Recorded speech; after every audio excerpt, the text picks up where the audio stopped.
Hi, welcome back to Review.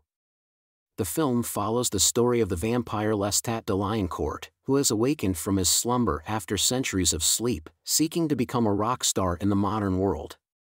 However, his music attracts the attention of the powerful and ancient vampire Queen Akasha, who is determined to take over the world and rule it with her kind. The movie begins with Lestat waking up from his long slumber and discovering that the world has changed significantly since he last walked the earth.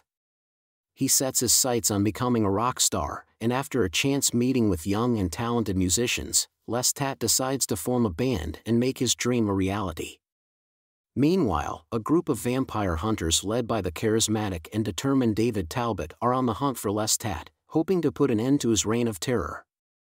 They believe that Lestat is responsible for a series of vampire attacks that have been occurring around the city, and they are determined to stop him before he can do any more harm. As Lestat's band gains popularity and his music begins to reach a wider audience, he attracts the attention of the ancient vampire Queen Akasha, played by Aaliyah.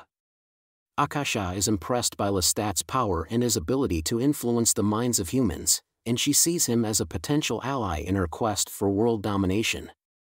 She invites Lestat to join her in her palace, where she reveals her plan to take over the world and rule it with her kind. Lestat is initially hesitant to join Akasha's cause, but he is eventually swayed by her power and charisma. However, his decision to side with the queen puts him at odds with the other vampires, who see Akasha as a dangerous threat to their way of life.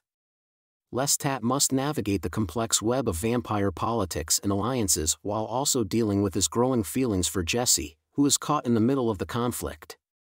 The movie climaxes with a massive battle between the vampires and the vampire hunters, with Lestat and Akasha at the center of the conflict. In the end, Lestat realizes that his alliance with Akasha was a mistake and that he must stand with his fellow vampires against her. He and Jessie team up to defeat Akasha and restore order to the vampire world, but not without great sacrifice. The movie features some visually stunning scenes and a great soundtrack, but it falls short in terms of storytelling and character development. The plot feels rushed, and the characters are not well fleshed out, which makes it difficult to become invested in their journeys. Overall, this is an average vampire flick. Thank you for watching. Don't forget to subscribe.